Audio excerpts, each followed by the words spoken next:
바쁜 아침 오늘 꼬가랄 뉴스들 엄선해서 정리해 드리겠습니다. 듣기만 해도 이해가 쏙 뉴스픽. 오늘도 우리 뉴스토마토의 자랑 전현주 기자와 함께합니다. 안녕하십니까? 네, 안녕하세요. 자, 오늘은 뉴스토마토 단독부터 짚고 가겠습니다.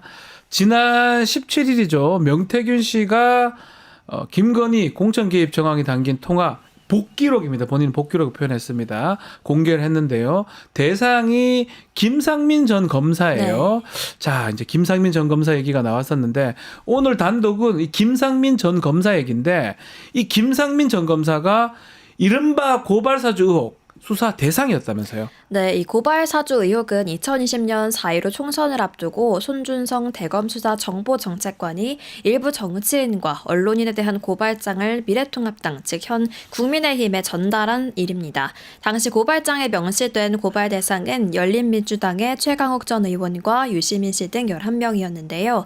고발장에 명예훼손 피해자로 적시된 건 윤석열 씨 부부와 한동훈 당시 검사장이었습니다.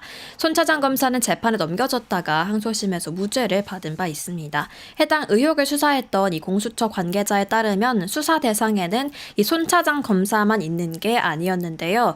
손 차장 검사가 고발장을 전달하기 전에 이 고발 대상에 대한 판결문을 검색한 인물이 있었는데 그 인물이 바로 김상민 전 검사입니다. 아하. 네, 이 공수처 관계자는 2020년 4월 고발 사주 의혹이 일어나기 직전 이 김 전 검사가 제보자 X, 지모 씨의 판결문을 검색했다면서 김 전 검사는 이 시기 손 차장 검사와도 통화한 걸로 파악된다고 했습니다. 이 시점을 좀 주목해 봐야 하는데요. 고발 사주 의혹은 2020년 3월 31일 채널A 검언유착 의혹이 보도된 이후에 벌어졌고 이후 4월 3일까지 이 사흘 동안에는 G씨가 제보자 X라는 사실이 특정되지 않았었습니다. 때문에 이 시기에 이 김 전 검사가 G씨의 판결문을 검색했다면 고발 사주 의혹에 이 김 전 검사가 관여된 것 아니냐 이런 지적이 제기됩니다. 검색을 했으니까 관여된 거 아니냐 이 부분인데 실제로 이 고발사주 그 재판에서 김상민 전 검사 이름이 언급이 됐다면서요? 네, 2022년 11월 22일 재판에서 공수처 검사가 대검 관계자에게 2020년 4월 3일 대검 수사정보 담당관실 근무자가 아닌 사람 중에서 이 G씨의 판결문을 검색하거나 이 출력한 김상민 검사 등의 진술서를 받은 이유가 무엇이냐라고 묻자 제가 진술서를 직접 받은 건 아니고 따로 기억하지 않는다 이런 답변이 나오기도 했습니다. 네. 공수처가 대검에 이렇게 질문했다는 건 김 전 검사가 고발사주 고발장 작성 과정에 관여했다라고 의심했기 때문이라고 해석될 수 있는데요.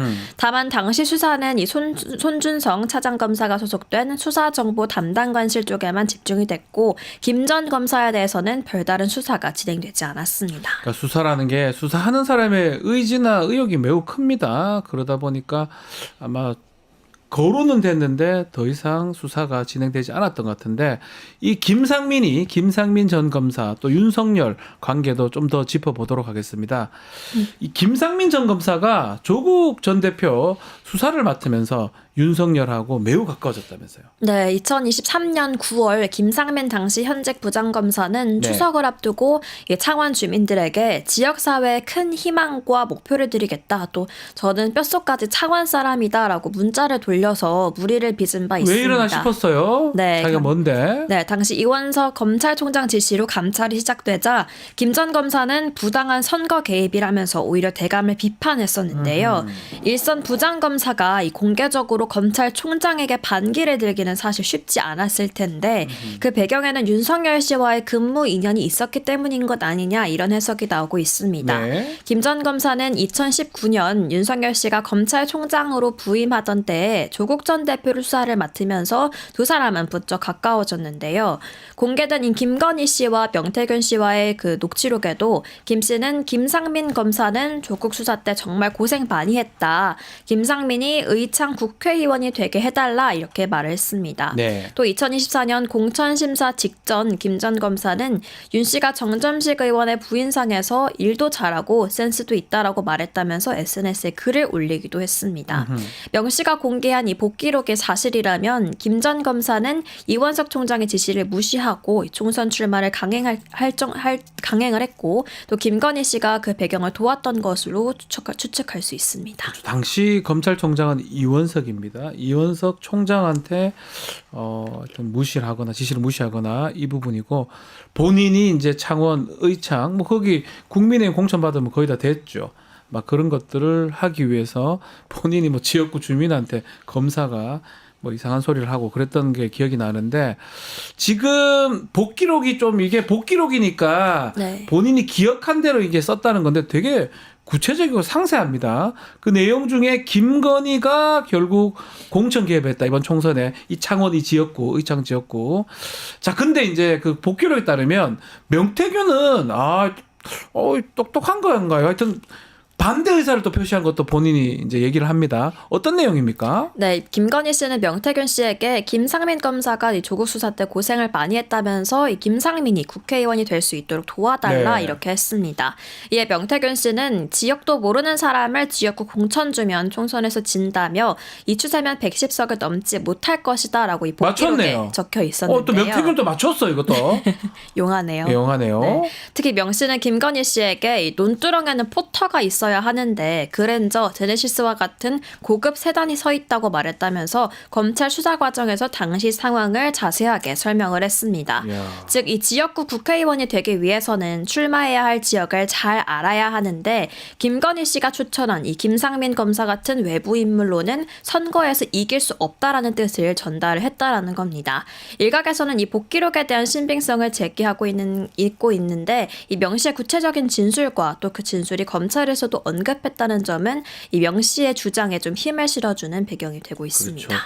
결국은 이 복기록 그리고 저는 뭐 조심스러운 얘기긴 하지만 다른 또 녹음 자료가 있을 수도 있습니다. 명태균의 어떤 스타일에 보면 네. 그리고 검찰이 얘기를 했고 뭐 다른 증거들이 좀 더 있다 그러면 정말로 김건희가 김상민을 그 창원 의창이 참 중요해요. 김영선이 이제 그 있다가 나중에는 김종양 씨가 나중에 국회의원이 되죠. 아마 되는데 김종양 씨 뭐 비난하는 얘기도 이 복기록에 담겨져 있고 어쨌든 김상민 시키려고 저랬던 거 아주 확실한 공천 개입이고요. 문제가 됩니다. 매우 문제가 됩니다. 자, 그 부분 아마 지금 중앙지검으로 사건이 이제 넘어갔기 때문에 어떻게 좀 진행이 될지 좀 지켜봐야 될 것 같습니다. 뭐 내란은 내란대로 가는 거고 명태균 얘기는 여론조사 하면서 조작했던 거는 명태균 문제고요. 돈 안 준 거는 뭐 정치자금법 문제고요.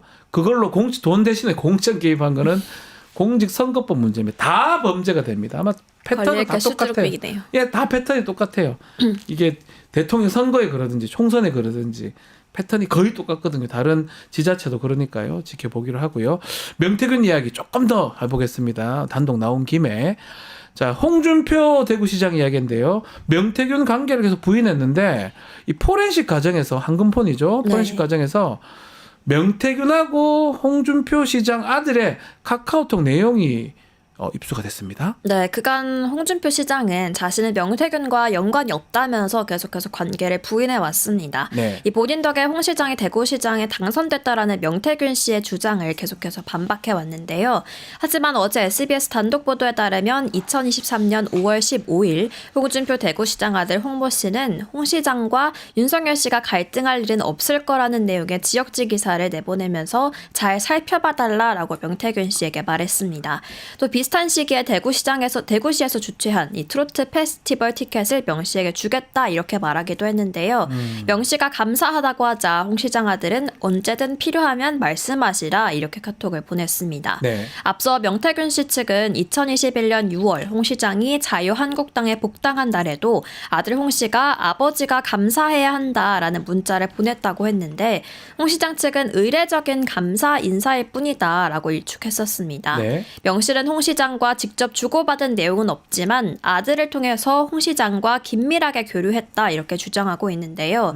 또 저희 뉴스토마토가 단독 보도했던 내용을 좀 다시 떠올려 보면 20대 대선 국민의힘 경선 과정에서 예비 후보였던 홍 시장 선거 캠프에서 당원 명부 일체가 명시 쪽으로 흘러간 바 있었습니다. 있었죠. 네, 당시 홍 시장은 큰 아들의 친구가 임의로 한 일이다 이렇게 해명한 바 있었는데요. 홍 시장 측은 일방적인 명 씨의 주장에 답할 필요가 없다면서 상식적으로 현직 대구시장이 명 씨에게 무엇을 잘 살펴봐달라고 할 일이 있겠냐라면서 의혹을 전면 부인했습니다. 마찬가지입니다. 여기도 지금 혹시나 당원 명부가 흘러갔다면 이것도 선거법이나 위반될 가능성이 있겠죠. 이것도 아마 이 연결고리가 홍준표 시장의 지금 아들이 아니냐, 이 부분도 앞으로 계속적으로 봐야 될 부분이 아닌가 생각이 듭니다. 또 다른 또 문제가 되는 오세훈 서울시장 얘기도 좀 해보겠습니다. 자, 오세훈 시장은 명태균 씨가 여론조사 해주고 뭐 돈 받고 뭐 이런 부분이 이제 문제가 되고 있는데, 여론조사 행태가 문제가 있어서 관계를 완전히 끊었다 이런 얘기도 했는데요. 근데 문제는 이후에도 명태균 씨의 여론조사를 계속적으로 결과를 받고 그것을 밖으로 내세웠던 이런 정황이 보여요. 네, 홍보까지 한 정황이 드러났는데요. 명태균 씨는 2021년 서울시장 보궐선거 전 오세훈 서울시장과 4차례 만났다 이렇게 진술하고 있습니다. 네. 하지만 오 시장 측은 명 씨를 직접 만난 건 2021년 1월 2차례에 불과하다는 입장을 계속해서 고수하고 있는데요.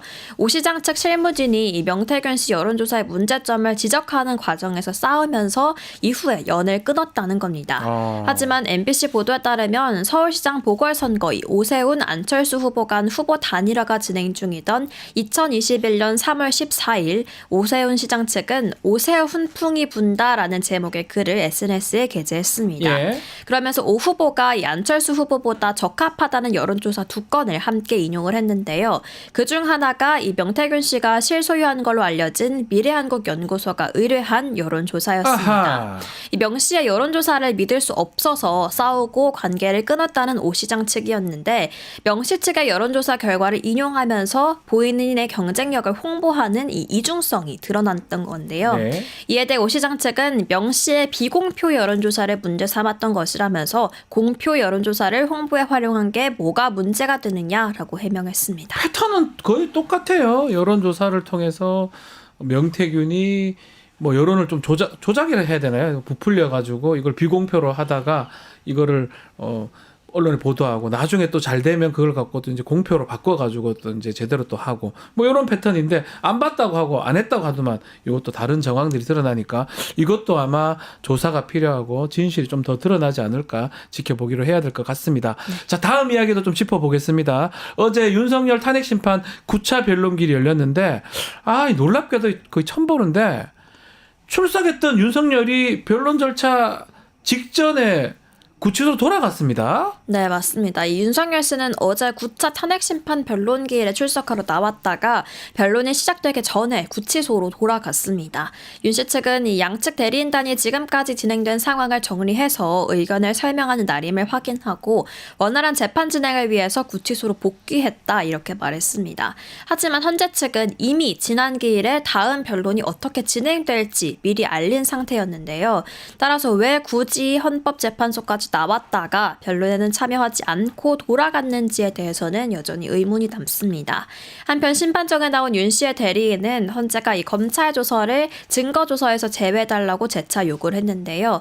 이에 대해 문영배 헌재소장 권한대행은 재판부의 증거 결정은 이미 지난 4차 기일에 이뤄졌다면서 지금 이의 신청을 하는 것은 기간을 놓친 게 아닌가 하는 생각이 든다고 했습니다. 조 변호사는 계속해서 반발하다가 결국 가방을 들고 심판정을 나가버리는 상황도 연출됐습니다. 처음 봤습니다. 이렇게 구치소 측 허락을 받고 밖으로 나온 거잖아요. 나왔는데 변론 길 직전에 가버렸다. 무슨 놀러나 바람 쐬러 나왔습니까? 안에 있기 싫어서. 구치소도 이런 걸 봐야 되고, 그럼 가기 처음부터 안 간다고 하든지 다 알고 있는 내용인데 거기 가서 지금 나오죠. 사마귀 선인장님, 밥만 먹고 가지요 나옵니다. 밥만 먹고 가지요. 이렇게 오해를 한단 말이에요. 법 앞에는 다 평등해야지요. 지금 탄핵 심판 때문에 갔다면 그걸 하고 오든지, 가보니까 뭐 하기 싫으니까 바람 쐈다가 그냥 들어가는 게 말이 됩니까? 더더군다나 재판하다가 또 변호인은 그냥 퇴정하기도 하고요. 아주 납득하기 어려운 행동들이 계속 일어나는데, 어제 열린 변론기일에서 결국은 양측 변호인단이 국회 측 또 피청구인 측 치열한 공방을 하긴 했는데, 특히 20일 탄핵 심판 계속 연기해달라라고 요청했는데 재판부에서는 그건 받지 않았습니다. 그대로 진행될 것 같습니다. 네, 헌법재판소는 재판관 평일을 열고 오는 20일로 예정된 탄핵심판 10차 변론기일을 그대로 진행하기로 했습니다. 네. 형사재판과 겹쳐서 25일로 일정을 미뤄달라는 윤석열 씨 측 요청을 받아들이지 않은 건데요. 대신 당초 오후 2시에 진행될 예정이었던 탄핵재판을 1시간 늦춰서 오후 3시에 진행하기로 했습니다. 따라서 이 형사재판의 공판 준비기일은 오전 10시고 오후 3시에 탄핵재판이 진행될 예정입니다. 헌재가 이 변론기일을 미루지 않은 건 좀 신속하게 결론을 내리겠다라는 의지로 풀이되고 있는데요. 이번 주 목요일 열리는 10차 변론기일을 끝으로 증인신문이 마무리될 경우에는 헌법재판소가 이달 말 한두 차례 더 최후 진술을 들을 가능성이 큽니다. 따라서 3월 초에서 중순쯤에는 이 윤석열 씨의 탄핵 여부를 결정할 수 있을 가능성이 높아 보입니다. 맞습니다. 사실은 공판 기일이 재판 준비 기일이기 때문에 피고인 참석 의무가 없고요. 참석하지 말고, 탄핵 심판이 중요하다면 탄핵 심판에 참석하면 되는 겁니다. 그거랑 중복되니까 뭐 말이 안 되고, 그래서 1시간 미뤘기 때문에 아마 진행이 될 것 같고, 만약에 한 번 더 잡는다면 25일 날 잡힐 것 같아요. 화요일 날 다음 주에 잡히고, 결국은 그날 결심을 하게 된다면 3월 10일 전후로 결정이, 탄핵 여부가 결정 날 것으로 예측이 됩니다. 뭐 그렇다면 조기 대선도 5월 초순이나 4월 말에 될 가능성, 4월 30일 아니면 5월 7일, 5월 14일 뭐 그쯤에 될 가능성이 있습니다. 왜냐하면 탄핵되고 60일 아니니까요. 지켜보기로 하겠습니다. 자, 오늘 뉴스픽 전현주 기자와 함께했습니다. 감사합니다. 네, 고맙습니다. 유튜브 구독하고 실시간 채팅과 댓글을 남기시면 매일매일 7,000TTCO를 드립니다. 참여 방법은 통통물 어플을 다운로드하고 회원가입과 로그인을 해주세요. 마이페이지에서 나의 회원 고유 번호를 복사해주세요. 유튜브 구독 후 실시간 채팅이나 댓글창에 고유 번호를 한 번만 입력하면 준비 끝! 지금 유튜브 채팅과 댓글 쓰기 참여하고 실천 TTCO 받아가세요.